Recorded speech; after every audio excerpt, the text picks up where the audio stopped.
Ladies and gentlemen, here in Budapest at the Central European University, colleagues, at least the camera is over there, so I try to look into the camera right there, so I also welcome our colleagues joining online.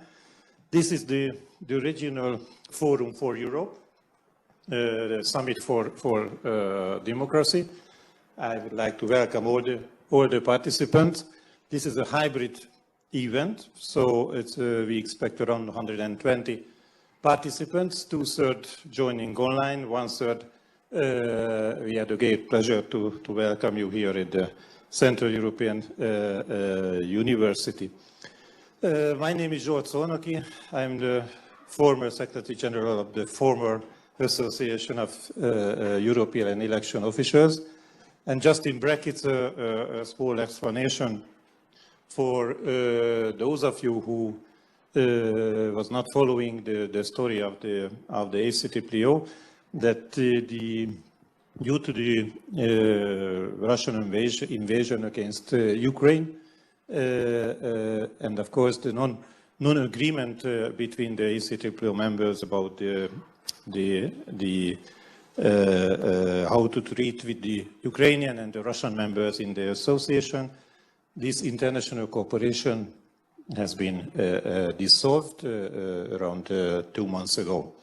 And of course, how we can move forward, that we will speak tomorrow about this at the side event around 11:30, when we have a discussion with many of the European EMBs, a possible way forward. But now I close the brackets now, because this event, the Summit for Democracy and the regional event for Europe, was initiated by our Mexican colleagues, the Electoral Institute of Mexico. And even before the dissolution, in last December, we already agreed with our Mexican friends that the ACPO will organize this European Regional Forum. So it's still, of course, our great pleasure to do this event today and tomorrow. Why this event is important and why our Mexican colleagues initiated this, I suggest to listen to the president of the INE, Mr. Lorenzo Córdoba.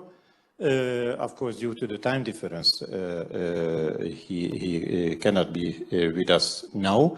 But he sent us a video message, so I would ask István to launch this video message and listen to the president of INE Mexico. Hello, good morning to everyone. I would like to start by sending my greetings to all the national electoral authorities and representatives of the European electoral associations who promote democracy, which are being part of the collective effort embodied in this summit.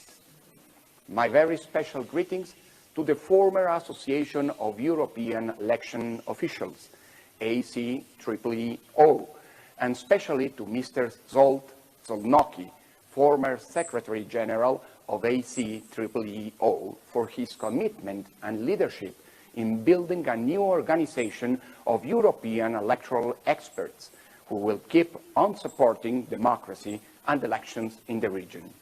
My thanks also go to the World Association of Electoral Authorities, AWEB, for their support in the organization of this forum. Today's summit is the first in a series of regional meetings that will be holding between today and August of this year. We will cover all regions of the world. After the discussions that will take place today on democracy and elections in Europe, we will go to the Americas, then to Asia, Africa, and the Middle East and North Africa to conclude in September in Mexico City with the Global Summit for Electoral Democracy.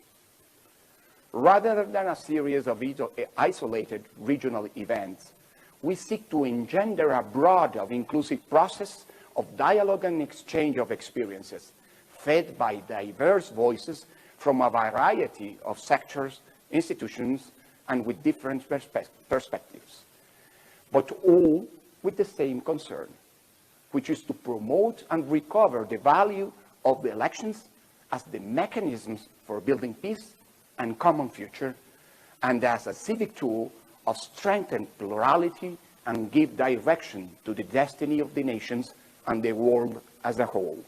At the same time, the broad alliance of electoral organizations and institutions that convene these series of regional forums and the Global Summit, including the National Electoral Institute of Mexico, among others, seeks to promote an agenda of collective action to revitalize democracy and elections in the emerging new global order.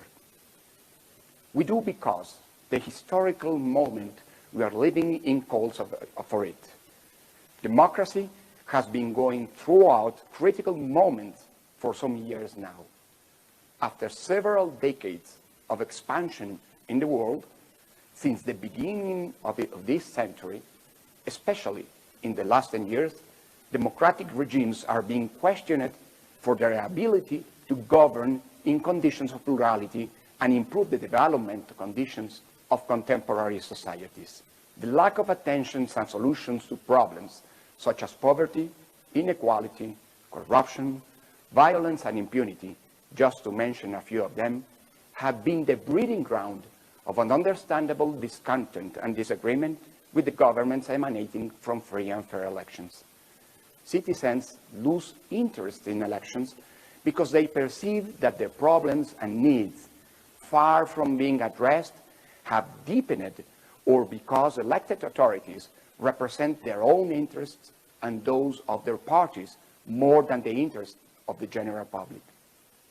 The situation has worsened with the advance of discourses and practices that offer effectiveness in solving long-lasting problems, but at the cost of a democratic backsliding, reversing achievements that are key features of a democratic life, such as free and fair elections, the regular renewal of public powers, the democratic control of political authorities, free press, and the many human rights that are only possible if challenging in a democracy. Today, more than ever, it must be clear that no problem can be solved through an authoritarian logic. On the contrary, the problems of democracy can only be solved with more democracy. For this reason, today we are beginning here in Europe the regional forums of the Electoral Democracy Summit. In Europe, which is the historical birthplace of modern Western democracy, but also a key front line in the political struggle and even violent conflict for the survival of democracy. Once again, what happens in Europe will be decisive for the rest of the world. I'm sure that the discussions that will take place in this European Regional Forum of the Global Summit on Electoral Democracy will give us crucial guidelines of the problems that democratic regimes face today and will offer us with clues about the actions necessary to address the common challenges of our democracies. This forum is just the starting point of a global conversation that we hope will lead us to strengthen and renew electoral democracy in the different regions of the world by identifying the specific challenges within each culture and region, but also by recognizing the common trends and actions that together we can push to renew the global democratic pact. Thank you very much, and best luck with your deliberations. We hope you see you soon in the next summit. Thank you very much to Mr. Cordoba for this very excellent introduction. And I also would like to thanks to my longtime friend and colleague, Mr. Manuel Carrillo, who joined us even this is a very early time in Mexico. I can't imagine how early it would be in Mexico, but Manuel is following this event. We had a very long cooperation within Mexico and between the ACPPO. So I hope that we can continue like this. I don't want to repeat what Mr. Cordova said. I just would like to highlight two issues. That one, during the preparation with our Mexican colleague, I emphasized that, of course, there are a lot of discussion, and of course we need a lot of discussion to improve the democracy or speak about the democracy. But I try to encourage them not to speak among us only, because if we are speaking among us about the democracy, that's very nice. We can we can change our ideas or views, but we definitely need impact. Let's say outside of this audience. So what we discussed that this summit would be also very pragmatic from the point of view that we should have initiatives, ideas, practices, which can simply be adopted by all of us, or in any countries, not in Europe, but in any other continent. So I also encourage you, when you have any kind of contribution to this event, please look at not only the more theoretical or global perspective, but also try to be as pragmatic as you can, because we definitely need new ideas, new methods, new approaches, and of course we definitely need to talk to each other. Mr. Cordova also emphasized, of course, that we have the regional setups for the four region. I'm absolutely curious about the outcome. So from the technical point of view, anyway, we are preparing a 6 to 8 pages summary of the whole event, and the 4 regions will prepare the same, and our Mexican colleague will prepare a global assessment based on the 4 regional assessment, and this global assessment will be introduced in the global summit, hopefully in September. So very absolutely curious about that, what kind of differences we have compared to the region, because of course there are some cultural and of course political differences as well. But how is it, let's say, converted into the democracy issue? So how they are absolutely similar or different? So, and of course, Mr. Cordova also emphasized that we are focusing on the democracy issues from the perspective of the elections, but we take it as a broader perspective as well. So the colleagues here in the room, and of course the colleagues joined online, mostly they are election officials or professionals, but not only. There are some other colleagues who are, let's say, focusing on some special part of the election from the research point of view, from the academic point of view. So we are not just simply focusing on the electoral matters, but we take it as from the wider and broader perspective as well. Regarding to this 1.5 days, so today and tomorrow, we were free how to organize the topics. We had the division of these 4 topics, so that's later in this morning. We are focusing more on the citizenship and the civic education issues. Early afternoon today about the threats of populism to democracy and election. Later in the afternoon, the topic will be about the integrity of the election and the electoral legislation in Europe. And tomorrow morning, we put in the focus of the democracy, digital platform, freedom of expression issues. So this is, of course, an artificial division, but on the other hand, you are also free to, let's say, break your topic as well. And of course, speaking about, of course, our speakers or moderators, but I also encourage you to be active, as active as you can. So after each presentation, or it's depending on the moderators, how they are doing the moderation, or maybe at the end of the panel, you have a chance to ask or to contribute. Those who are joining online, I would encourage you to use the chat function of the WebEx and ask a question via the chat. So this is the setup for today and tomorrow. We try to keep the agenda, or at least we try to keep the lunch break, because that's, I think, this is a important setup for today and tomorrow. But we a little bit flexible with the agenda. But of course, we try to finish today, for example, around 5 o'clock Central European time. So this is just for the introductory part, and if you are all of us ready here and via the WebEx as well, I would suggest to turn to the keynote lectures section. We ask for 4 keynote speakers. 3 will be with us in the morning section, and Pippa Norris, as she's in Australia, she will join us in the afternoon, not to bother her in the very early morning. So, if I see correctly, István just indicated me that we have to start with Sabra.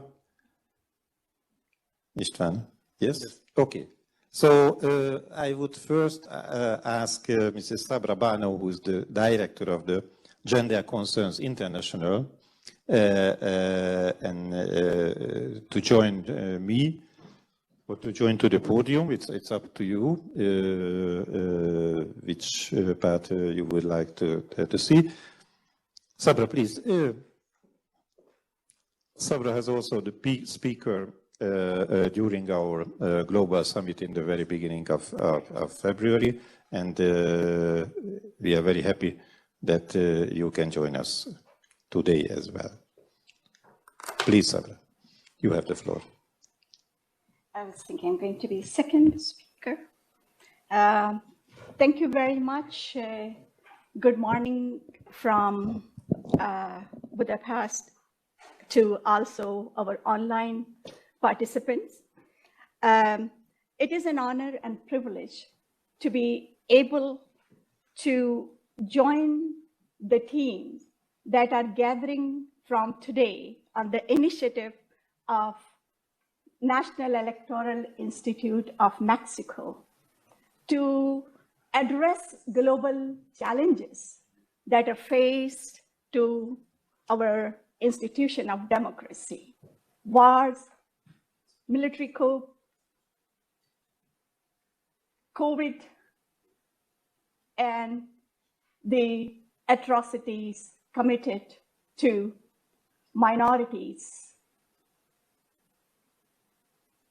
I am grateful to ASIO to invite me to open this forum, which is, I think, also shows that we are heading towards a new approach, because challenges are enormous.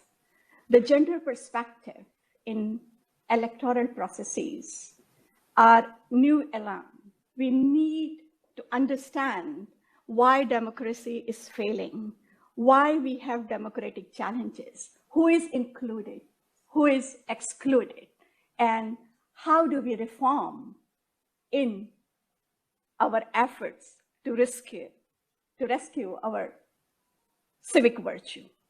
Ladies and gentlemen, today, my conclusion would be that I wanted to propose, very much inspired by Lorenzo Cordova's speech, very warm speech, that in Europe, while we are having feminist government and feminist foreign policy, perhaps today we should analyze the scope of feminist electoral policy.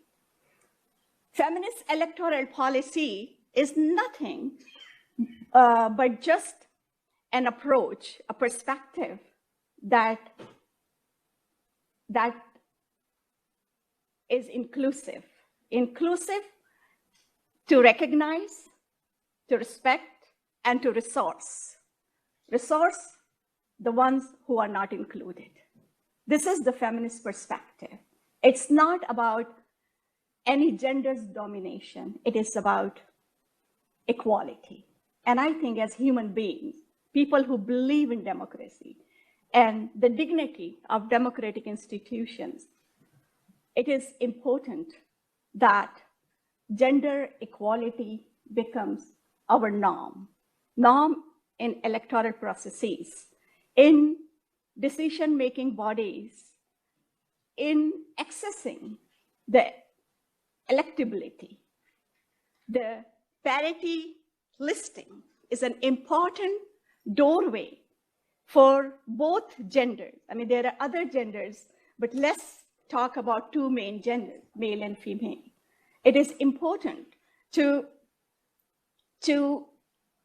allow a system, to establish a system where political parties are compelled to have one-to-one list. We have some countries, we have in some countries also some political parties who are practicing this ratio, the zigzag system or one-to-one system. You are the expert and you know better than me how does it work.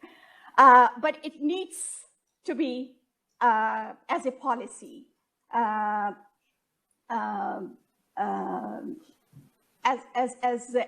an instrument to mobilize our institutions, I would say. What we need today is also innovative policies. And I was thinking, let me see if it's working. All right.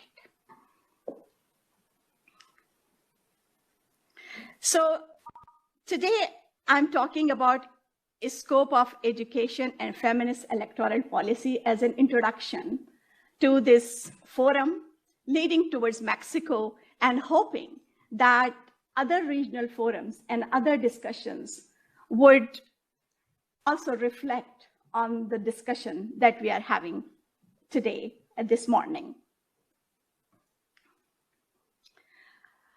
It is essential that the whole population is well informed, aware, and capable of making and influencing decisions. The more people are civically educated and conscious, the more civic virtue is stronger, resulting in a better functioning of democracy. All sections of society, women, minorities, and marginalized groups as well, must be able to access civic education equally. We cannot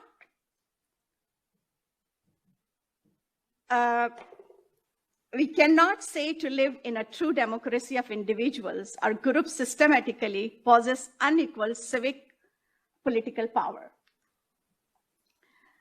There are challenges, there are difficulties, such as accessing quality education, adhesion to traditional gender roles that see women as the primary caregivers of the household, limited work opportunities. Developing equal and effective civic education projects can help overcome this obstacle to democracy's full potential. Opportunities, our innovation action plan. Here I would like to draw attention to gender election observation missions that the organization that I represent, Gender Concerns International, has first launched in 2008. These were women-led, women-managed, and most importantly, women-reported missions to assess not the women's participation at the level of voters, because she must vote for him. So that was not very interesting from just feminist perspective. It was important to question, is she present in the electoral management bodies? What is important for political parties to open up the list on equal basis? So the challenges that GIOM faced and assessed was that the most election management bodies are very gender dominated. Also, there was not much question about gender balance in candidacy lists. The example of the work that has been done, especially in MENA region and countries in conflict such as Myanmar and Afghanistan, that was very important to promote women experts and women civil society actors, and especially women leaders of their own organizations, to get engaged with electoral officials, and government bodies to negotiate a better deal for their increased participation based on very thorough professional work and data provided for their participation, their absence rather. So GIOM was an innovative instrument that basically identified specifically where in our electoral system gender equality has scope to improve. This has certainly impacted the behavior of some election commissions, such as Tunisia, Myanmar, Pakistan, and even the Netherlands. And I would explain this to you. For example, after observing 2015 elections in Myanmar, when I returned there after 8 months or so, the Election Commission invited me because we brought a group of women leaders to present the report. And I had earlier discussions with them. And the Chief Election Commission was so proud of, first of all, he apologized that when I had discussion with him before election, there was one woman in the Election Commission. But the new commission did not have any woman. He apologized for that. And he said, but I have something that I have majority of women in my administration. All management staff, predominantly he employed, that was women, and he was very proud that he did that, and he said, that was in my power. The legislation is not in my power. Second example is election 2017, Netherlands, celebrating 100 years of women's right to vote. Gender Concerns decided to see what is happening on home ground in the Netherlands. We discovered that 100 years ago, the Election Commission was completely male. After 100 years, it had 2 women. In last year, 2021, it had the same ratio. But we had also discovered and identified, pointed out in 2017, that majority of electoral officers, the head of offices, was male. And this year, it was not the same. the last elections. We also have in the Netherlands now the parity governance. What is demanded? Parity in decision making. The point, ladies and gentlemen, here is that innovative thematic initiatives are needed, and they have an impact, however limited it might be. It has an impact. And that encourages me to advocate today as a proposal, because today's forum is about initiating discussions, but also forwarding some proposals. And my proposal was and is that should we not have a feminist perspective in electoral reform? And from now till Mexico, if we could evaluate the scope, discuss the scope, at least we would have a consensus of whether it's an interesting idea or it is premature perspective. So I have put some pictures here that my team, in fact, that shows basically that women-led missions in Europe and in Libya, Tunisia, Morocco, not only have included local women and human rights organizations to train them with international principles of election observation, because mission was led by international female observers, and we usually partners with major women's organizations. So somehow there is a sort of mix of impartiality, national impartiality, and perhaps neutrality in there. So that was inclusive,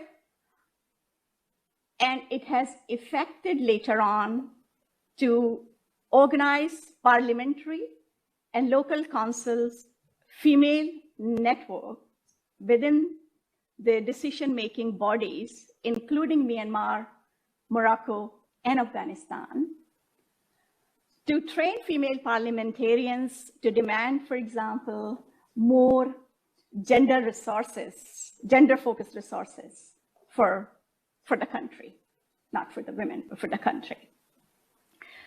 The engagement is to the institutions, it is to the people, and it is connected with international perspective.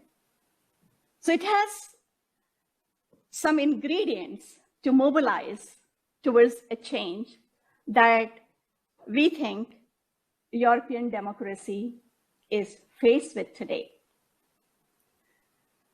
With that, I'm not sure how am I going to do with the time. Do I still have some time? All right. So what I would like to say, that I gave example of the Netherlands about election commission, but we should not forget the Ukrainian election commission was led by women, is led by women, and it has, I have the picture. You could see that the picture of three ladies, that is the great women of Election Commission of Ukraine. And it's a very sad story, what Ukraine is going through. And it says all that where we have better examples, they have different kind of challenges. This is my key message, that if we wish to reform civic education as a tool to overhaul the system or enhance our practice of civic virtue, we have to do away with the old established ideas. We have to challenge them. We have to, we don't have to endorse the practices of domination, practice of discrimination, practice of exclusion. We have to be very careful as to what kind of rescue of civic education we are talking about. I think reform would be a better adjusted concept for civic education. It is important. There are experts here, you know better. My bit would only be to not go back to the old static bookshelved, shelved ideas, but we need innovative approaches. Thank you very much, ladies and gentlemen.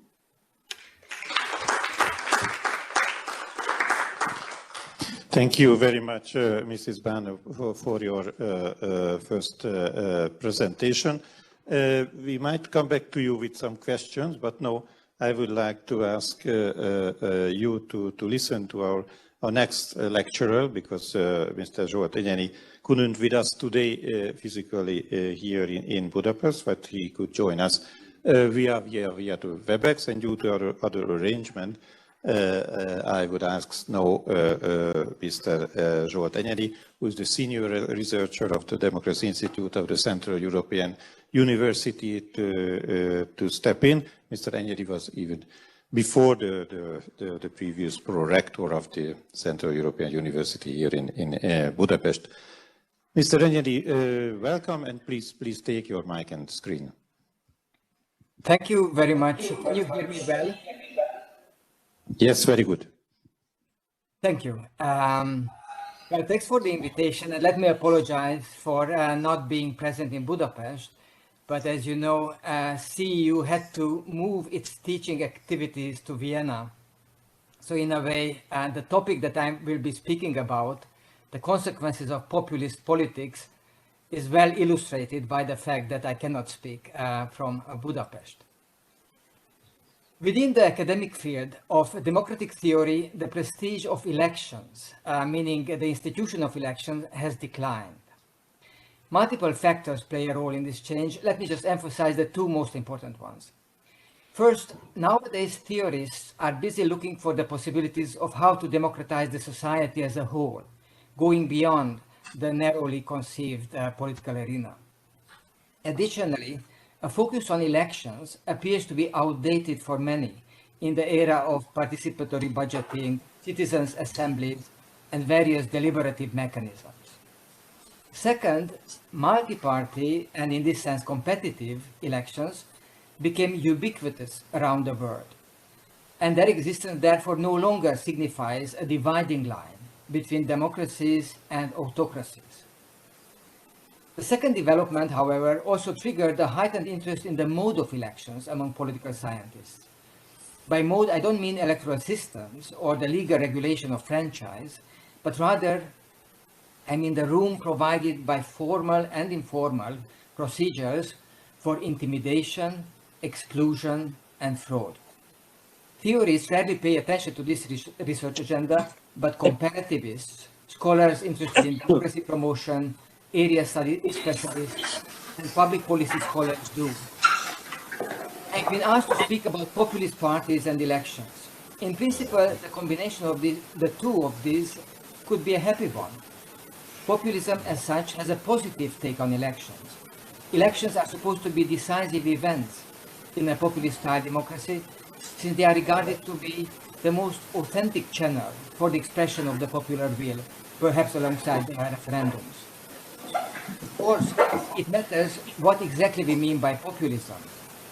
At the core of many definitions of the term, one finds hostility against elites, the veneration of ordinary people, and the ambition of making the latter to be the real boss of the former.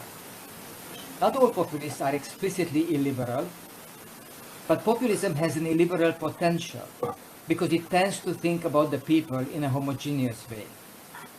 Now, liberal, non-populist democracies have multiple political arenas. They give power and influence to non-governmental organizations, to international agreements and to the various international bodies, to counter-majoritarian institutions, particularly to various judicial and watchdog institutions, to expert bodies, to the independent media, and finally, through an extensive understanding of rights, to individual citizens and denizens. The power of all the listed institutions constrains and relativizes the power of elections, and therefore they are regarded with suspicion by the populists. Paradoxically, explicitly illiberal populists rarely win elections, a state of affairs that they blame on elite manipulation. The most famous recent examples of populist victories are Duterte's in the Philippines, Bolsonaro's in Brazil, Trump's in the United States, Erdogan's in Turkey, Ortega's in Nicaragua, Modi's in India, Maduro's in Venezuela, and Orban's in Hungary. Some consider the victory of Kaczynski in Poland and of Andrés Manuel López Obrador in Mexico as cases in point, although the former is perhaps more illiberal than populist, while the latter is populist but not illiberal. So let's imagine a case where there is a strong and stable presence in liberal populist forces in a political system. Such a situation creates some interesting election-related challenges. One challenge is whether parties of different persuasion should cooperate in the defense of liberal democracy. The second is how to protect the integrity of the elections under illiberal rule. The 2022 Hungarian elections provide some relevant lessons on both of these issues, and therefore I will speak in the second part of my presentation about this. But before I discuss the lessons learned, let me point out that electoral and other institutional rules play a very important role in allowing the stabilization of populist illiberalism and its development into a political regime. A contrast between Poland and Hungary, or Brazil and Hungary, can be instructive. The fundamental reason why the decline of the quality of democracy was far larger in Hungary than in most other cases is that Hungary has a very disproportional, majoritarian, single-round, party-centered electoral system, allowing for one party with support above 40%, somewhat above 40%, to capture 2/3 of the majority in the legislature. Now, coupled with unicameralism, with the unitary character of the state in which the autonomy of regions and municipalities is low, with a weak president elected by the parliament, and with high discipline within parties, and with the fact that the 2/3 parliamentary majority can virtually do anything it wishes, including adoption of new constitution, changing all the relevant political institutions and their leaders. This means that one party and its leader can transform democracy into autocratic rule relatively easily. Poland, with an ideologically similar leader to Viktor Orban, is in a very different state, because it is ruled by a coalition. The opinion of the two chambers sometimes differ. The directly elected president may challenge the government, and the cities are able to pursue a political agenda that is different from the one of the central administration.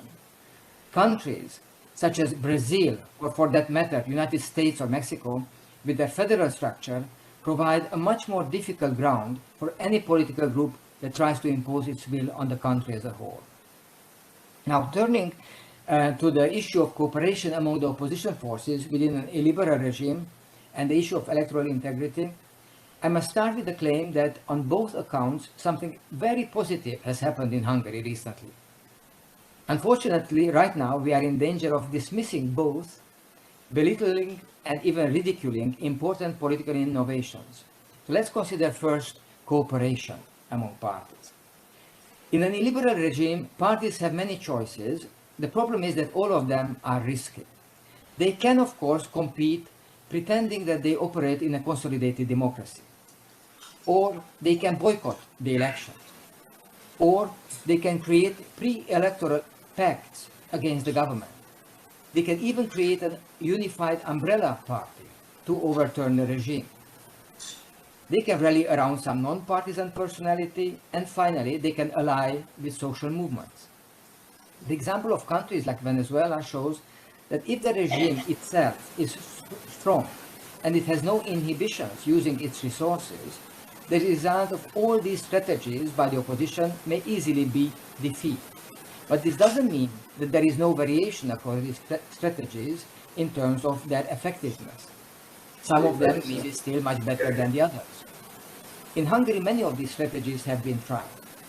There were even some calls for boycotting the elections, but no significant political actor endorsed these calls, partly because the public opinion was not favorable, and partly because of the classical collective action dilemma, namely that it was obvious that some parties would opt out of the boycott and thereby legitimize the elections.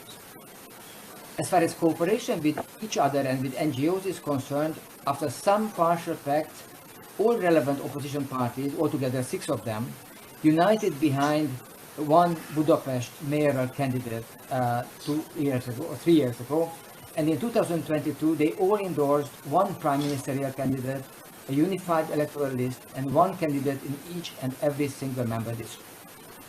The technique used to arrive at this solution was a combination of cross-party deals and coordinated open primaries where everybody could vote who accepted some basic political principles. Given the ensuing electoral defeat, these methods, particularly the method of holding primaries, are questioned today. Well, clearly mistakes were made. The way how backroom negotiations were combined with direct election of candidates and leaders was far from perfect. But by turning its back on these solutions, the opposition risked throwing out the baby with the bathwater. The primaries involved close to 800,000 people, helped to filter out some bad candidates, and channeled competitive civil society figures into party politics. These are serious achievements, irrespective of the electoral results. The second issue concerns electoral integrity. Given the illiberal context, it should not come as a surprise that many elements of the Hungarian elections are questioned by external observers, civil society activists, and opposition candidates. The actual counting of the votes takes place in the precincts, and given that the opposition parties tend to be weak in rural Hungary, especially in small settlements, it should not come as a surprise that in 2018, in about 40% of the electoral districts, only those participated in the administration of the elections who represented the state or Fidesz, which is anyway largely the same thing. In 2022, in order to assure proper counting, the opposition parties and some independent NGOs launched recruiting campaigns, asking ordinary citizens to volunteer to be commission members. The logistic challenge for both the organizers and for the participants was significant. The would-be vote counters had to undergo some basic training, had to travel twice to the chosen locality, often located in some distant corner of the country, typically using their own resources.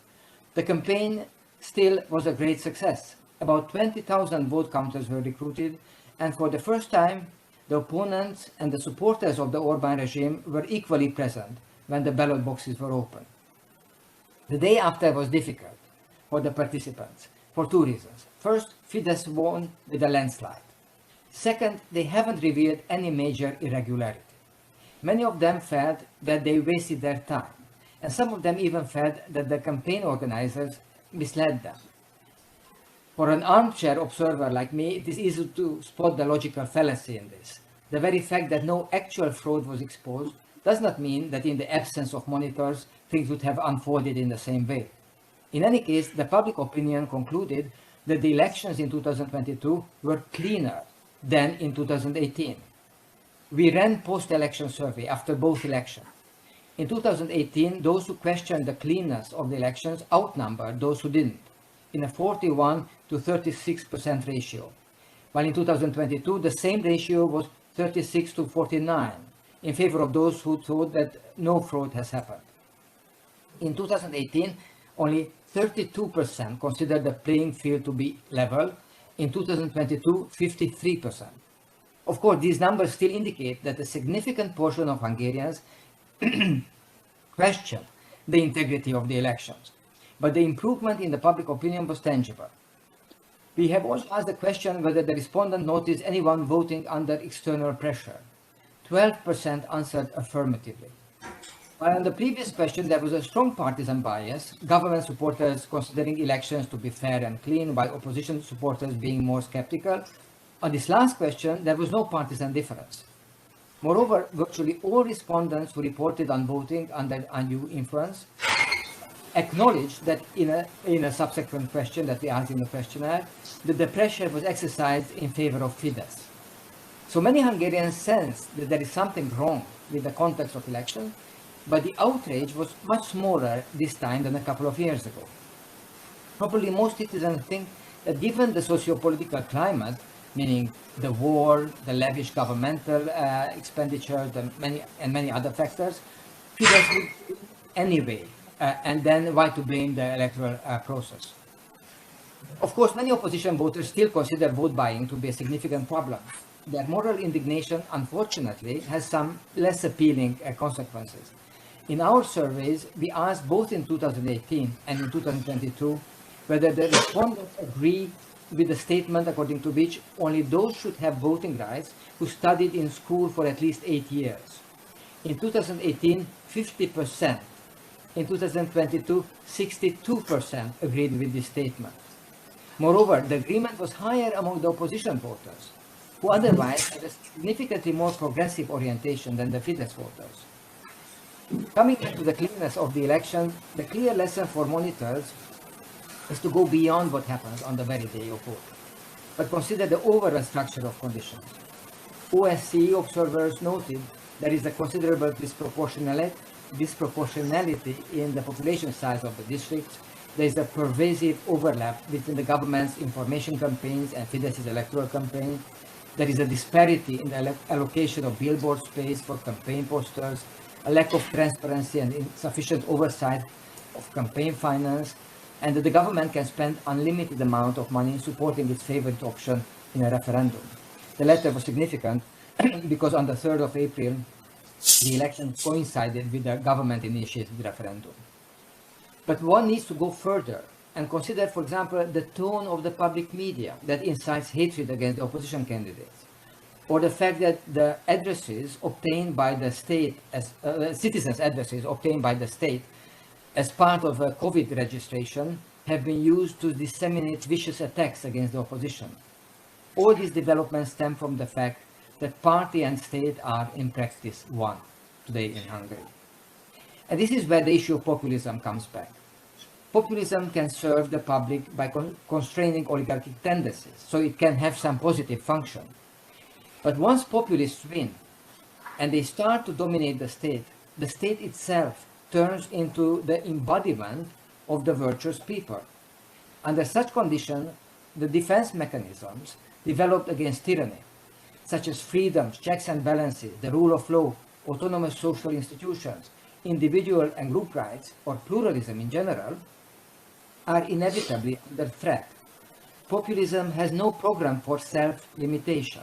Why would you want to contradict the will of the virtuous people? And once the populists have managed to replace all relevant decision makers, transform the media to their liking, and distribute vital resources to their own supporters, then they can even allow for elections that are free of fraud, as the outcome is no longer in doubt. So allow me to conclude on this somewhat pessimistic note. Thank you very much for your attention and for the invitation.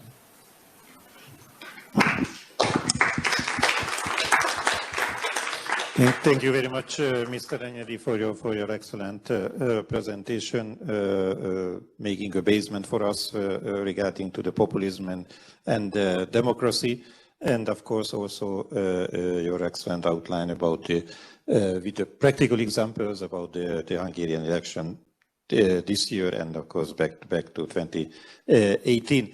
I don't know if you have a few minutes to stay with us, maybe. If just looking around here, if there are any question or contribution regarding to Mr. Ranieri's presentation.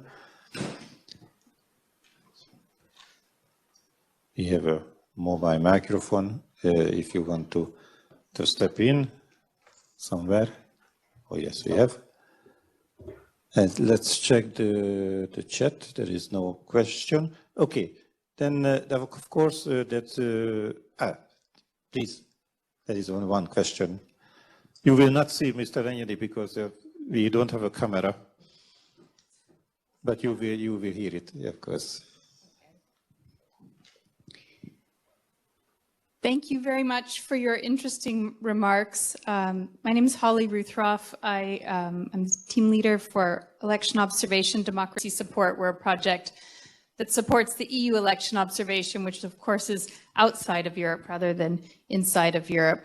I found your comments very interesting, and I just wanted to ask, given your pessimistic conclusion, since this is a meeting of election officials, what would be your recommendations for election officials coming out of the experience that you've had in Hungary and the other cases that you've looked at? Are there practical actions that they should be taking in order to promote election integrity and protect the institutions, especially the electoral institutions themselves? Thank you. Well, I'm not sure whether I'm qualified to give very precise recommendations, but the Hungarian case really shows that a kind of comprehensive analysis of the media environment is extremely important. On 15th of March, in the middle of the electoral campaign, the Prime Minister, who is also leader of Fidesz, gave a speech. That speech was broadcasted within one day, that is within 24 hours, I think 9 times on the public TV, while the speech of the opposition Prime Minister candidate, not a single time. In general, altogether, the leader of the opposition had only 5 minutes. So once you start to scrutinize the media environment, you need to consider the ratio that is given to various players, the tone of the discourse that dominates the media, particularly the public media. But of course, in cases like in Hungary, it's also important to consider private media that has also been bought up by the regime, and therefore they don't really work as an antidote to the public media.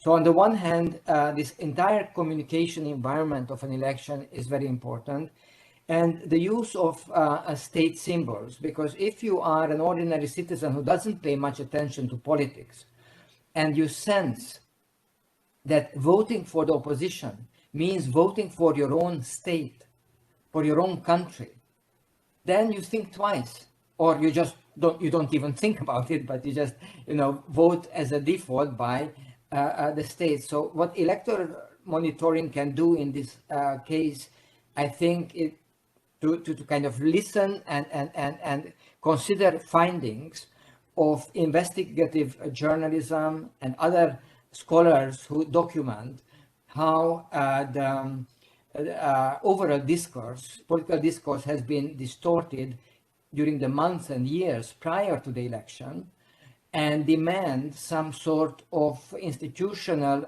balance, some sort of institutional solution that gives some chance to the opposition. The very fact that on internet you can reach information that is against the government is not in itself a guarantee, because in real life this is how not individuals work. They don't necessarily put energy into searching for contradictory information. What they do is that they primarily are driven by the type of information that they come across when they just switch on the TV, the radio, and so on. And given that, for example, in case of Hungary, no proper independent critical radio station can exist anymore, is a very serious sign of the bias in the information environment, and this should be part somehow of the analysis of the context of the election. Yes, thank you very much, Mr. Renyedi. Maybe if you have time for one more question, because we have a question from the Mrs. Maria Greco Diaz, who will be our next keynote speaker anyway. So, Mrs. Grego, if you are online, please ask your question. Yeah, good morning to everyone. It's been a pleasure to listen to your very inspiring presentation. And in fact, I have a very concrete question, if I may, because I was surprised I was surprised by the fact that you explained that because of the electoral system that you apply in Hungary, the Fidesz has 2/3 of the members of parliament, even if they only have half of the votes. Has been ever thought or discuss the possible modification of this electoral system? And if so, what could be, what proposals have been put forward? Thank you very much indeed. Yes, well, the Hungarian electoral system has been disproportional since 1990. So this was a kind of problem or mistake committed at the time of regime change. When Fidesz came into power, they made it even more disproportional. And of course, the opposition was opposed to it and protested, but without any effect. There were even popular campaigns trying to come up with a bottom-up initiative to make the system more proportional. The typical answer of the government is that there are even more proportional systems around the world, and that given the distribution of public opinion today in Hungary, especially at the last election when Fidesz received 54%, there are countries where every single MP would belong to Fidesz. So the opposition should be grateful for having any representation in the parliament. Given that, in a pure single-member district system, they would have even fewer MPs. But this is absolutely crucial, and the opposition promised that once they win, they will not use the extra leverage that is given by the disproportional electoral system, but next day they will make it more proportional to include the would-be opposition. Whether we will see that ever in our lifetime, I don't know, because at the moment things don't look in that way. Okay, thank you very much, Mr. Regnani, and I know that you have another arrangement already in 5 minutes. So many thanks to you joining us, and see you soon. See you next time. Thank you very much. Thank you. Goodbye. Dear colleagues, just back to Holly's question, because I'm let's say maybe I can reply something else. That of course what the electoral officials can do.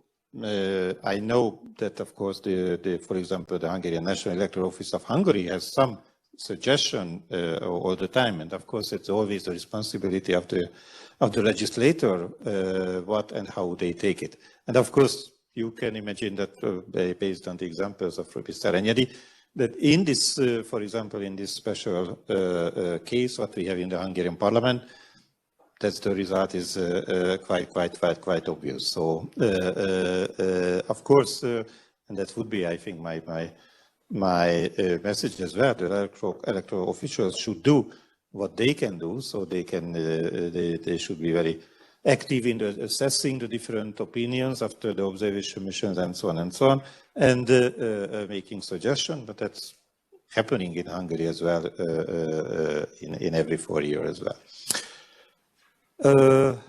I suggest to move forward. I don't know if you know it.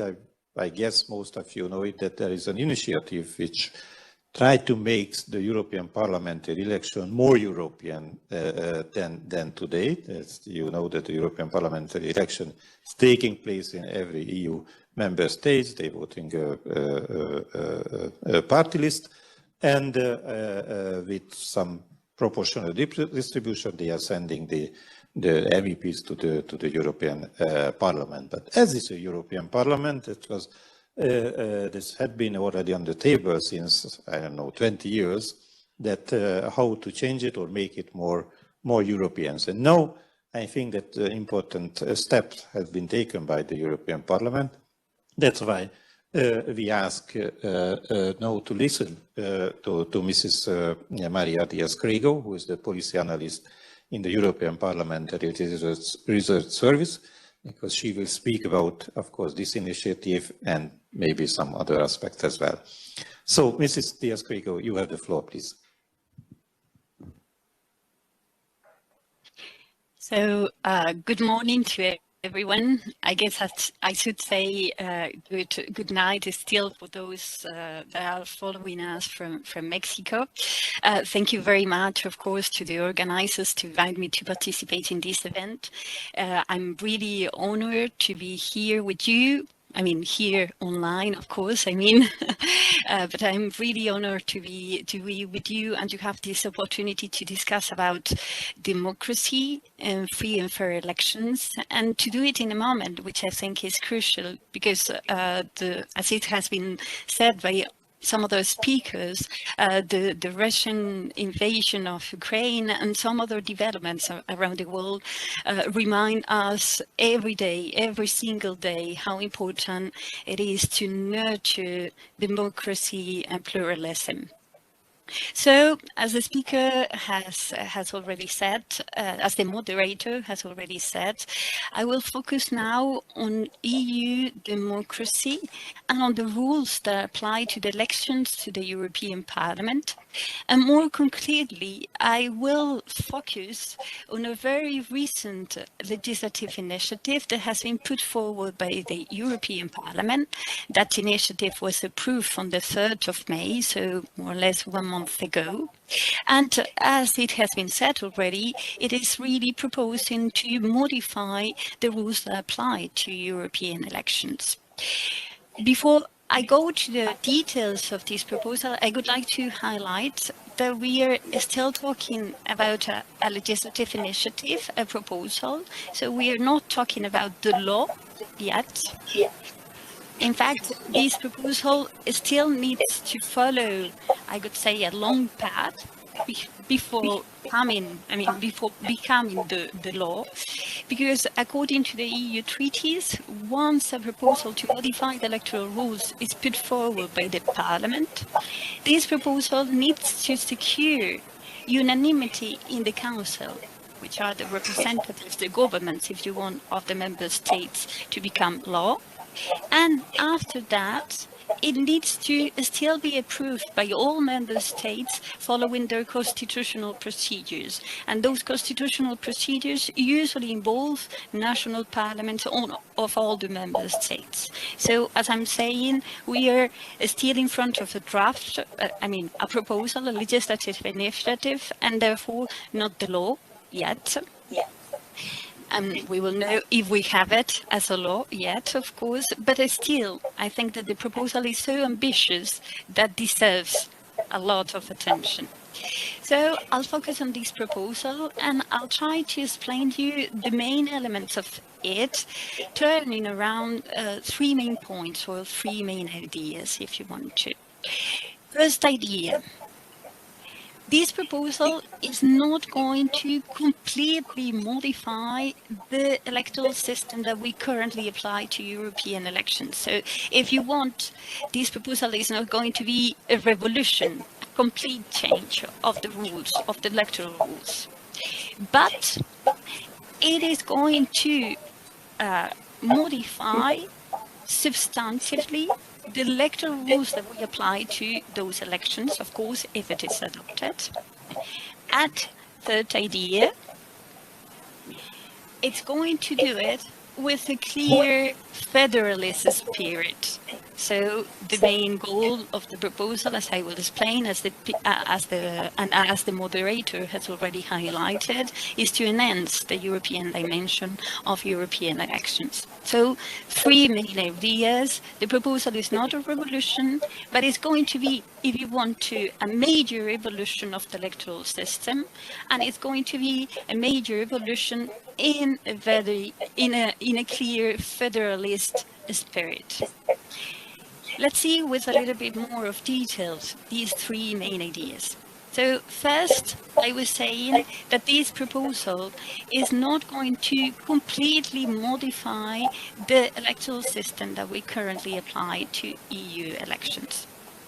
In fact, nowadays, as you may know, the electoral system that we apply to European elections results from a combination of both European rules and national rules. There are some common principles that are European, of course, and are established in the European Electoral Act, but those principles are very slim and in fact provide very little guidance. So it is mostly for the national electoral rules to determine the key elements, the main elements of the electoral system and the procedure that we apply for European elections. And as a result, as you can imagine, there are very important differences among member states as regards the rules that they apply to European elections. Okay, this state of affairs is not going to be changed by the new proposal, because in fact, this proposal still recognizes that most of the members of the European Parliament are going to be elected in national constituencies, so in the member states, and this proposal leaves lots of discretion to the electoral laws of the member states to decide on the electoral system and procedure that they will apply to the elections in those national constituencies. Just to give you an idea, okay, even if this proposal is approved, is adopted and becomes the law, even if that is the case, the legislators at the national level could still be free to decide if they want to have just one constituency or several constituencies for European elections. They would still be free to decide what system of electoral representation they want to apply to the European elections in the national constituencies, provided that it is a proportional system. So they can decide if they want to use a closed list system or some kind of preferential voting system or the single transferable vote system. They are free to do so, provided that the system, as I'm saying, is proportional. They are still free, or they would be still free to decide if they want to have an electoral threshold, although there are some limitations that are imposed by the new proposal, and we can see them later if you want to. And they will still be free to decide what electoral formula they apply to the allocation of seats after the elections, although of course this formula needs to be a proportional one.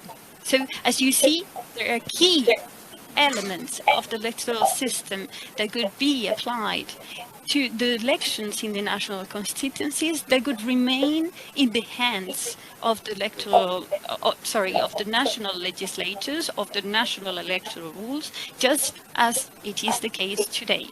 So, there would be no full harmonization, if you want to, of the electoral rules that we would apply to European elections. And in this sense, I think that we can surely say that the proposal is not a revolution, or will not be a revolution.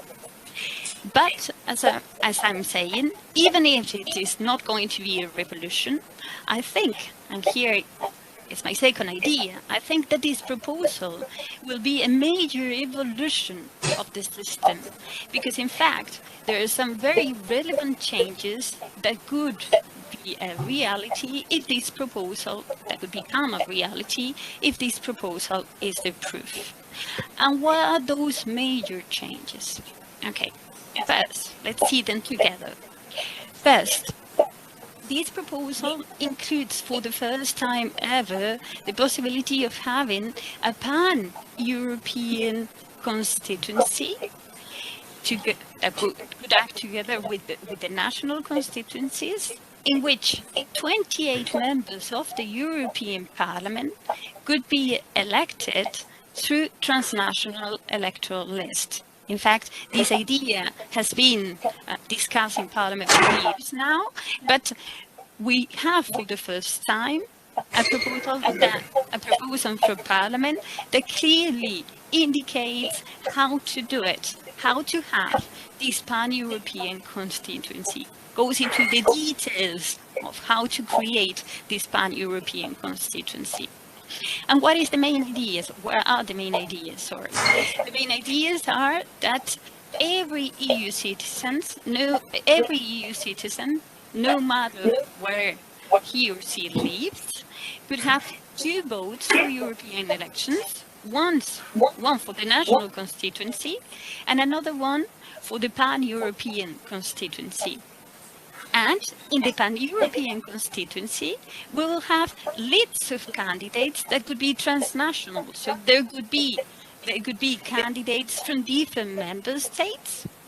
And those lists of candidates, those candidatures, could be put forward, would be presented not by national political parties, but by European political parties, European Association of Voters, or European coalitions.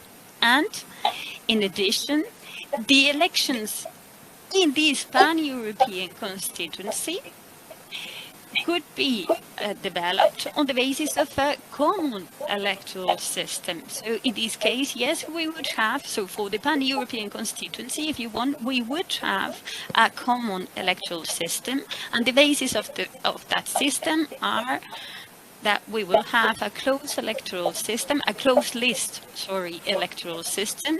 We would use the DOM formula for the allocation of seats after the elections, and we would have no electoral threshold. So, major novelty, if you want, of this proposal is this first possibility of having this first idea of having a pan-European constituency. But there are also some other novelties, some other innovations that are included in this proposal. What are those? Second, the proposal also includes the possibility to further harmonize the conditions to exercise the right to vote. In which sense? It is proposed, for example, to have a common voting age of 16 years old, although with some exceptions. It is also proposed to have postal voting everywhere in the member states, even for those who are living in a third country, something that could be an important change, as you can imagine, because today only 14 member states allow postal voting. And there are also some clear guidances as regards the exercise of the right to vote for persons with disabilities. So, second novelty refers to the right to vote. Third group of novelties relate. Do you hear me well? Yeah. Yes, it is okay. Okay, so I was saying third group of novelties refer to the right to stand as candidate, because again, in relation to these, the proposal seeks to further harmonize the current electoral rules and seek, for example, to have a common age to stand as candidate that would be 18 years old. Now, this is only the case in 14 member states. There are 13 in which they have some other ages to stand as candidates. So again, this is a very important step. But it's not only that, because, for example, and I link to the first presentation, there is also a clear indication that the list of candidates, the candidacies, need to be gender equal, either through the use of quotas or through the use of a SIPA system. So again, another important novelty of this proposal. So third group of novelties related to the right to stand as candidate. Fourth group of novelties in this proposal is linked to the electoral calendar, because for the first time ever, if this proposal is approved, we would have a common electoral calendar in Europe.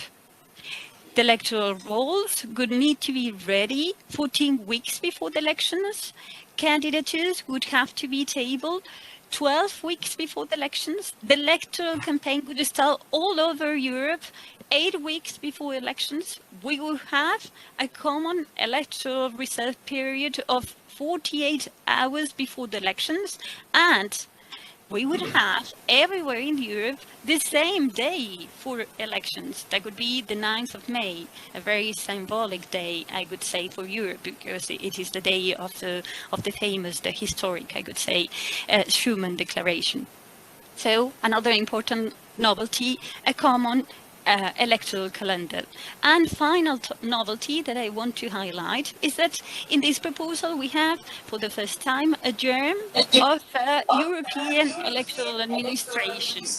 Because in fact the proposal seeks to create a European electoral authority that will have to work hand by hand with national electoral administrations to organize the elections, and that would be responsible for conducting the elections in the pan-European constituency. And I suppose this is very interesting for you as electoral officers.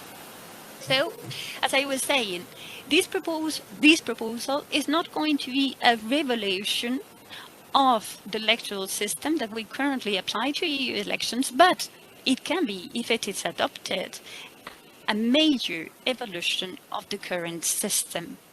And as I was saying at the beginning, it's going to be, if it is adopted, a major evolution of the current system in a very clear federalist spirit. Because all the changes, either symbolic, maybe we can say that, or more substantive, that are included in this proposal, seek the same, which is boosting, enhancing the European dimension of the elections. You can see these in the symbolic changes, like, for example, having all EU citizens voting the same day. This is very symbolic. Having them voting on the 9th of May. This is very symbolic, of course. It is also to be a great symbol, I could say, for all EU citizens to see the electoral campaign starting all over Europe at the same time. So there are symbols that are important and seek to give an idea of commonality to EU citizens. But apart from that, also the more substantive changes, especially this idea to have a pan-European constituency, also seek the same, so to enhance the European dimension of the elections. And you may wonder, why 40 years after the first European elections that took place, let's remind it, in 1979, why after more than 40 years of the first EU elections are we still speaking about enhancing the European dimension of those elections? Well, you may know that European elections are frequently criticized by all experts because they are not fully European contests, and they are more national secondary elections in which citizens vote taking into account national political considerations. It is frequently said that candidates are national, they are put forward by national political parties, they campaign taking into account national problems, national political considerations, and that therefore citizens vote taking into account those national political problems, those national political considerations. So, as an extraordinary Mexican constitutional professor, Dr. Fisamudio, used to say, a text without a context is a pretext.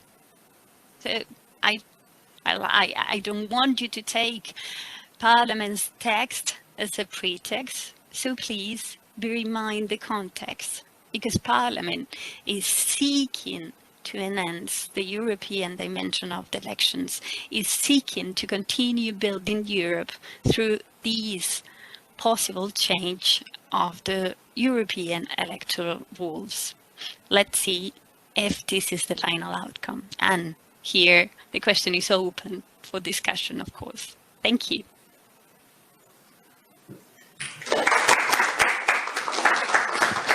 Many thanks, Mrs. Diaz-Crego, for this very clear explanation about the proposal from the European Parliament. Of course, as you said, of course, there will be a process, and I think the most important element of this process, negotiation with the European Council, where the national interest will step in. So that will be the let's say the hardest part for the coming months. And I think it's important to consider also that everything should be closed in a reasonable time, maybe in 1 year, as the next election should take place in 2024 on the 9th of May or in June as usual. So I think in order to be prepared for this, that the negotiation should be closed even a year before maybe. That would be very ideal, of course, for the preparation. So we see, I do hope that at least most of the element will go through. Of course, there will be some modification, might be, but I think it will be very important steps.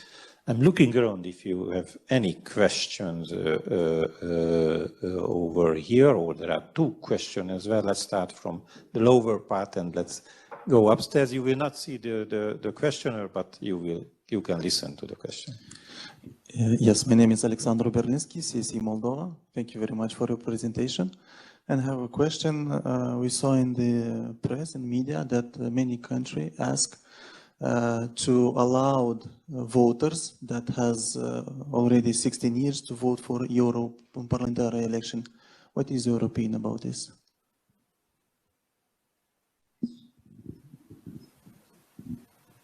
Shall I answer directly, or I listen to the other question and answer them together? Yes, please do. Yes, please. Okay. Yeah, in fact, I could start by explaining what is in the proposal. Okay, because in fact, as I was saying at the beginning, the proposal has an exception. Yeah, it is proposed to lower the voting age to 16 years old, but there is an exception in the sense that if the Constitution or the constitutional order of a member state indicates that citizens can vote when they are 17 or 18, then they don't have to lower the voting age. Okay, so for example, if the constitution of a member state indicates that citizens can vote only when they are 18, then they would not have to modify these in order to comply with the proposal. I mean, if it becomes law, of course. What do I think about this? First, as you know, it's a minority of member states that currently allow citizens to vote when they are 16. I think there should be a debate in relation to this.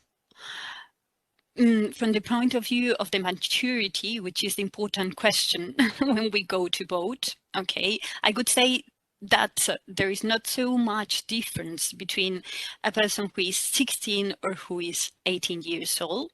Okay, they can both understand perfectly well what may be the impact of their vote, of course, but they need to have some kind of citizens, let's say, education before going to vote. And I think this reflection is valid either for those who are 16 or for those who are 18, because I don't see so much difference between one and the other. So of course, explaining to citizens what the main elements of an electoral system or the political system and explaining why their vote counts, it's really important for everyone, those with 16, those with 18.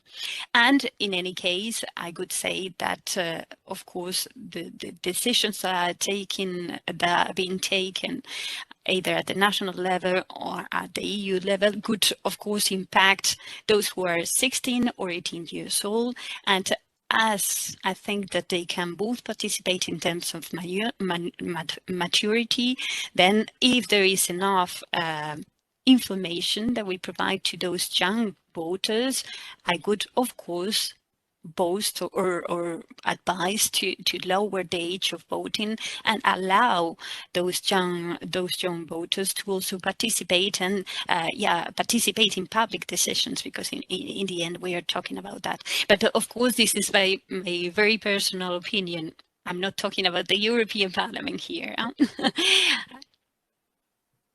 Yes, thank you. I don't know I answered the question? Yeah? Yes, I think that lowering the voting age would be even the panel, for a single panel, because I think this is an absolutely important question. The next question over there. Thank you. My name is Nikola Mogosha. I'm the chair of State Electoral Commission of Montenegro. Greetings to all. It's a great pleasure having us here today, and thank Mr. Zolnoki and the former Secretariat of ACO for organizing such useful and interesting event. As we have the opportunity to hear from Ms. Krego, the European Parliament is a very unique institution in the European Union, and it's only institution who has its legitimacy based on direct democracy from all the European citizens. It's very interesting what we heard about all these new proposals regarding electoral reform on the European level. And I will have maybe 3 small questions regarding this possible electoral reform. I'm coming from a very small country that is candidate for European Union member, and I was wondering, are there any corrective mechanisms in case that proposal with transnational European lists and pan-European constituency is implemented in practice? As we have the opportunity to hear that proposal concerns closed list. And I was wondering how on the practical level that will be organized. Also, European Parliament is a body which shares the basic democracy values such as democracy, protection of human rights, and also rule of law and etc. Do you think that that new proposal will also reflect on the participation on European elections that are traditionally very low, around 50%, as I remember on the last elections in 2019? And do you think that that proposal would also reflect on the increasement of the participation of European voters if they have that opportunity to vote commonly based on pan-European constituency? Thank you.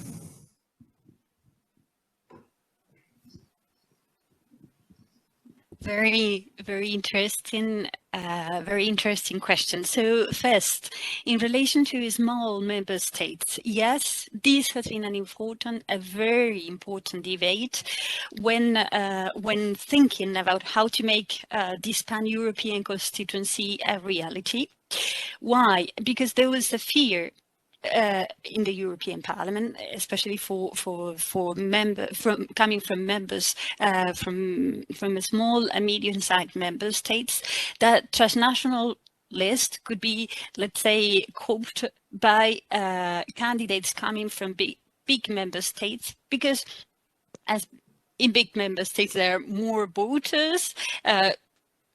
It was always thought, okay, political parties would tend to put more candidates on the list coming from big member states to ensure that they would have more voters. It's the so-called nationality bias. So, of course, Parliament didn't want that to happen. Because it was always thought that there should be, let's say, a geographically balanced representation. So in the lists, as they are closed electoral lists, they cannot be changed. Let's remind that. In the list, Parliament wanted to have candidates coming from big, small and medium-sized member states, and to be them all in electable places, because this is also very important. So what is the exact content of the proposal? How has Parliament ensured that there is a geographically balanced representation also in that pan-European constituency? The point is that there are very, very strict rules in the proposal to ensure that list of candidates are geographically balanced. And how is this going to be attained if the proposal is approved as it is now, of course? It is going to be attained because member states have been divided in 3 different groups, taking into account the inhabitants that they have. So there is a first group of member states, which are the big member states, the 5 biggest member states, the ones that have more population. Then there is a second group of member states with medium-sized member states, and then there is a final group, so 3 groups, with the smallest member states. And the idea is that every electoral list, okay, is divided also in the slots of 3 candidates, individual candidates, and in every slot of 3 individual candidates, there should be a candidate coming from a big member state, a medium-sized member state, and a small member state. So, in principle, we will always have in electoral places of the list of candidates coming from big, small, and medium-sized and small member states, with this idea of really preventing the transnational list, the list presented in the pan-European constituency of being coped, as I was saying, by candidates coming from big member states. And the second and third question that I think are linked. Can this proposal increase the turnout for European elections, elections? As you may know, in fact, the turnout in European elections has been declining for years, and it only went up a little bit in the latest European elections. It was a little bit more than 51%, but before that, in fact, it was much lower than 50%. So obviously, everyone at the European Parliament, and I would say that also in all the other EU institutions, we're really concerned about that. Can this proposal increase the turnout? In fact, this is one of the main goals of the proposal. Why? Because the idea has always been that we don't have so much turnout because EU citizens are not interested in European elections, and they are not interested in European elections because when European elections come, nobody talks about Europe, about the European project. All the candidates are national candidates, and they talk about their national political problems, but not about Europe. And this idea, this proposal seeks to, let's say, reverse that trend and to have European candidates, the one that would be presented in that pan-European constituency, that would be for the first time really speaking to citizens about Europe. The thought behind, or the idea behind, is that, of course, if citizens are in front of a decision that is really attached to the European project, they would be more willing to participate in the elections. But of course, the message needs to be convened, so we will see if European political parties, associations, coalitions really speak about Europe to the citizens, and if citizens really want to take all that they have listened throughout the campaign and decide that they need to vote because their vote is going to make a difference. But I think it is a little bit too early to answer that question. That's the goal, increase the turnout, but we will see if it happens, of course. Thank you. Thank you very much. Mr. Mugosha is fine with the replies. Thank you so much. Annette? Next one, Annette, please.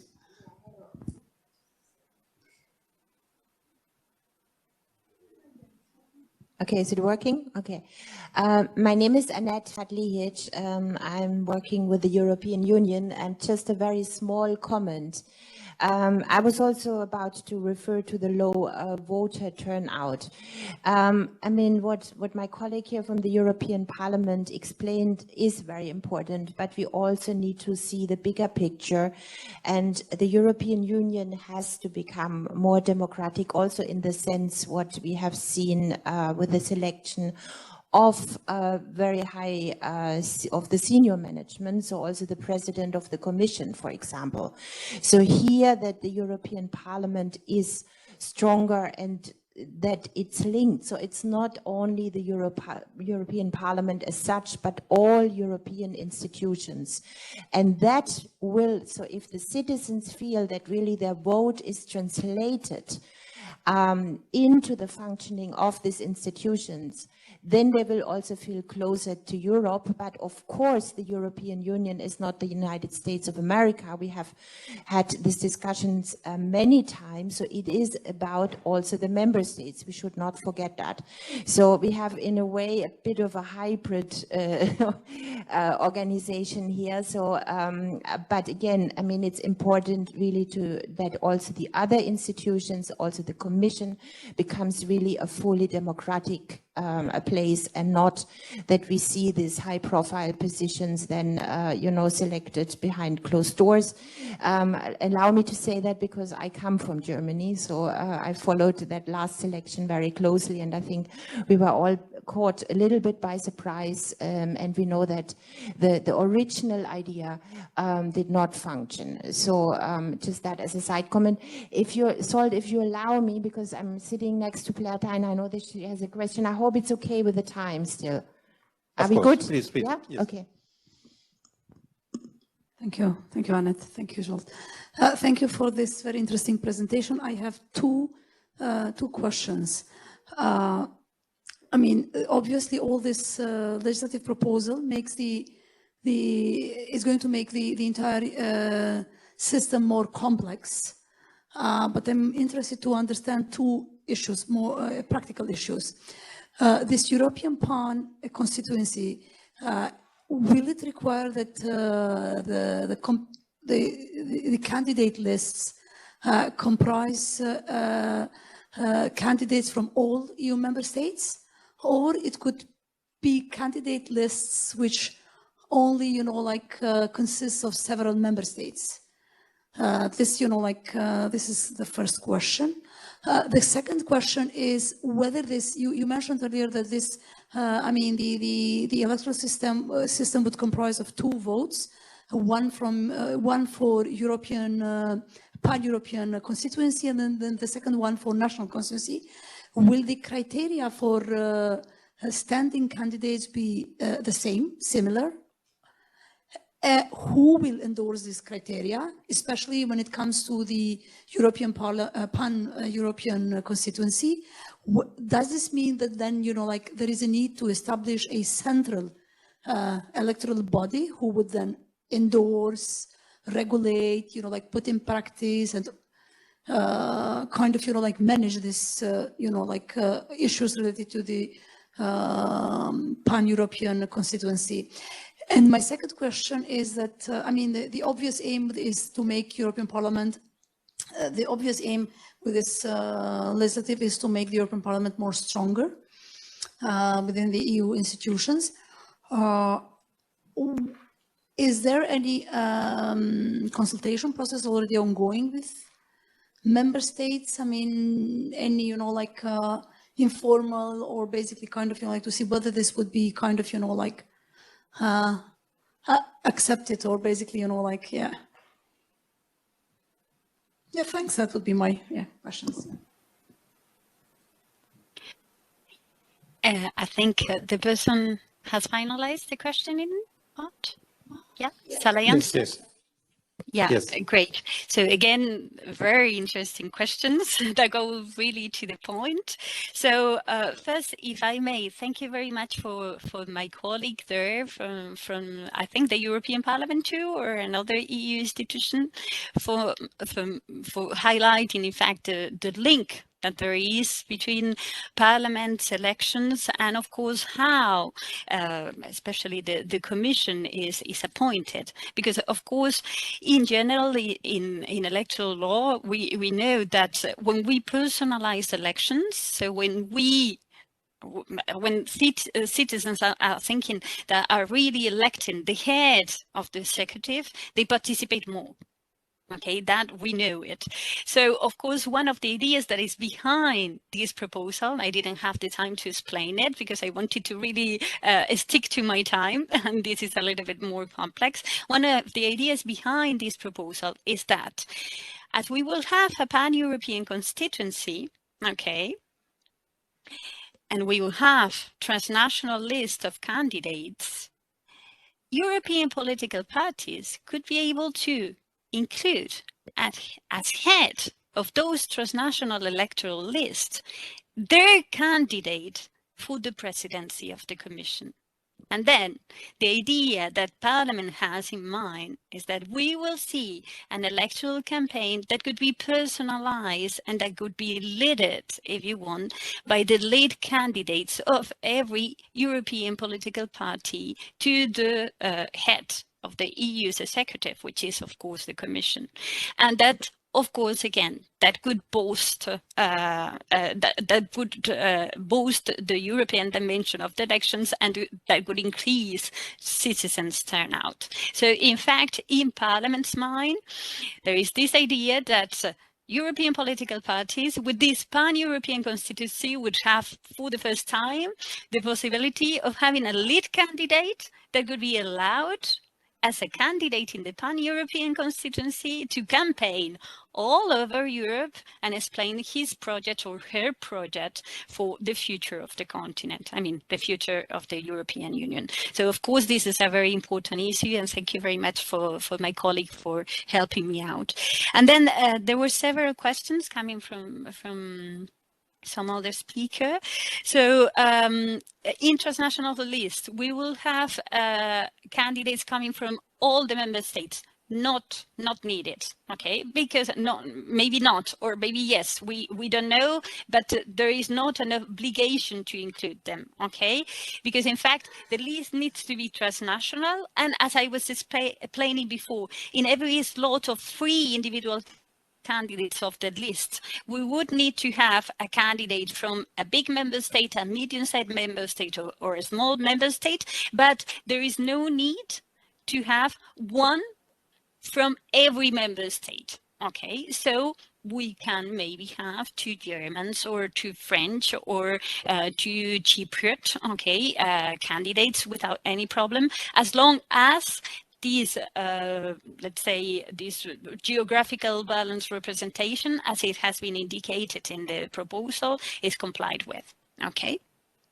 Then the question of the candidatures, who is going to decide? I mean, the conditions are going to be the same. To stand as candidate in the pan-European constituency and in the national constituencies. The main elements, yeah, they should be the same because citizenship is required.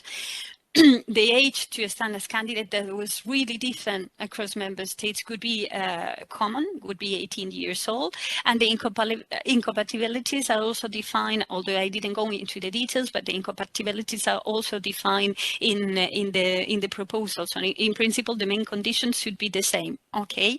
And in fact, for the list of candidates that would be presented in the pan-European constituency, it will be, if the proposal is adopted, it would be the European Electoral Authority who would verify that the list of candidates comply with the requirements as established in the proposal, and that could proclaim the list of candidatures, and the European Electoral Authority has to do it on the it's 11 weeks before the election. So this is already indicated in the proposal. And then, if I remember well, there was a final question relating to the EP's powers, if I understood it well, so the Parliament's powers. If I understood well the question, the idea was whether with this proposal there was also some other proposals to increase the powers of the European Parliament.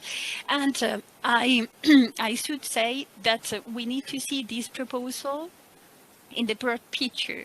And the broad picture is the Conference on the Future of Europe, in which as you may know, since 9th May of the last year, citizens, EU institutions and national institutions are discussing about the European project and what do we want to do together in the coming years.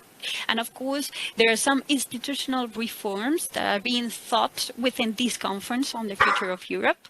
One of the institutional proposals is to have these pan-European constituencies and to further harmonize the electoral law or the electoral rules that apply to EU elections, so what I have explained to you, but there are also some other institutional proposals, and some go in that direction, so increasing the powers of the European Parliament by, for example, granting the European Parliament a right of legislative initiative, something that it doesn't have right now. So yeah, there is also that idea, but we will see if this will materialize in the future. Thank you. Yes, thank you very much. Maybe if you have time for very last question, this is in the chat. This is about the if you can just look at the question. This is about this regional electoral authority. So how it will be organized and supervised the European part of the election. So it is more a question of operations. So how the proposal taking care of this? Again, a very pertinent and very complex question. I'll try to address it very quickly. So the European Electoral Authority, the idea is that it could be an independent body composed of 27 members that could be elected, each one of them by one of the member states. So there would be 27 members elected by each of the member states. And the idea is that European Electoral Authority could be responsible of conducting the elections at the level of the pan-European constituency, okay? And then the national administrations could be competent to conduct elections at the national level, but of course with the coordination of the European Electoral Authority. So if you want, this European Electoral Authority could have, on the one hand, a role of really organizing the elections at the EU level, okay, in that pan-European constituency, and could have a coordinating role, okay, when it comes to the elections at the level of the national constituencies. I'm answering very quickly, but then there are many details that we can maybe discuss. I mean, I don't know how much time we have, but that would be the main answer. Yes, thank you very much, Mrs. Diaz-Crego. I do hope that the European Council will be as active as the participants here, and I do hope that you will have also very good discussion, and this initiative will go through.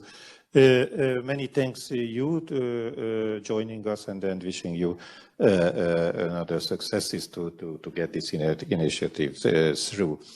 Thanks so much. And before we go for a break, I just would like to come back to Sabra's presentation, because we didn't have time to react her presentation, and I'm just looking around and I'm asking you if you have any reaction, if you recall that Sabra spoke about I think this is one of the most important basis of even for our discussion today and tomorrow. He spoke about the equality, opportunities, and even about this important action tool, the GOM, the Gender Election Observation Monitoring, and just maybe referring back to what Ms. Diaz-Crego said about the initiative for this new type of election, where that kind of quota could be there as well, in order to ensure the participation of the women, more women participation.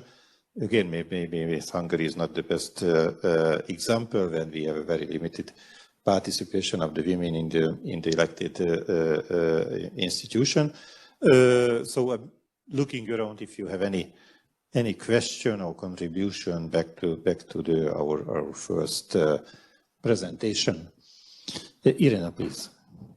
The mic is coming from the left to you.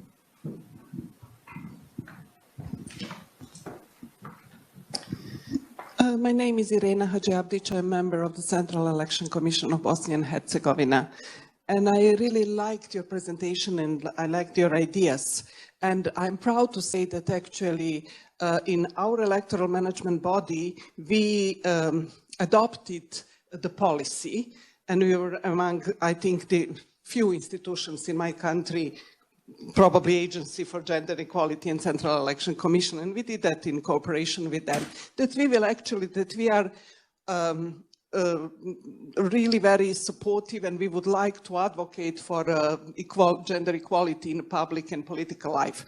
And immediately I have to say that there is always success for us in electoral management body when we are working with a lower level of election administration, and we reached almost 50% of women in lower election commissions and also in polling station committees. But when it is coming to the political parties, if we cooperate too much with them, sometimes we have a problem. So, and I don't think that we can interfere a lot. So it's up to other agencies, I'm afraid, at least in my country.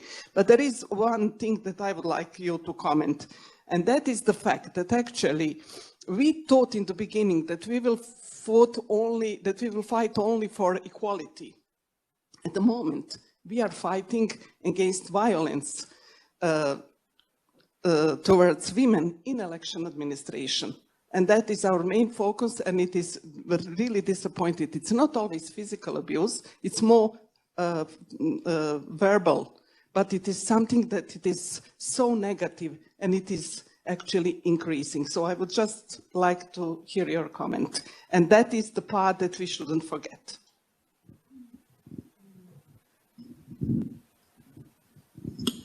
Thank you very much for updating us about the way you're working in your country, and I really appreciate the question. I had a long presentation, and certainly I wanted to touch upon another campaign that Gender Concerns is having for ages, and that is about gender-based electoral violence, so electoral GBV. Also around UN Women's campaign for November, 16 days of GBV, Operation We Are, raising this issue into various policy documents such as CEDAWs and also for CSW with Dutch government and through European bodies, through Dutch government, and then influencing EU's policy. So as a matter of fact, one of the reasons that the idea emerged to have election observation from gender perspective was the violence that we have witnessed at women's polling stations in countries like Afghanistan, Pakistan. And also the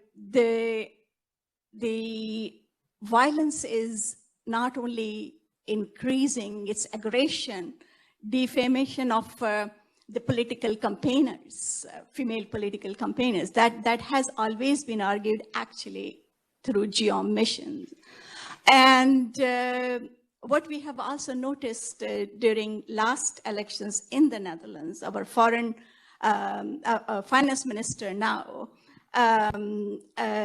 she was abused, she was targeted, and we took that case as online violence. That is also increasing a lot. So that also needs to be added and addressed. Thank you very much for this important question. And I think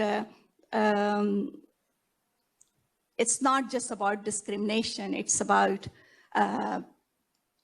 all kind of abuses that are going unnoticed unnoticed, and they are hindering women's political participation, their fair share in decision-making processes and governance. Thank you so much. Thank you very much, Sabra, for your reaction. Any other question or comments? If not, then again, thank you. Thank you for you joining us, and thank you also for your presentation and reaction.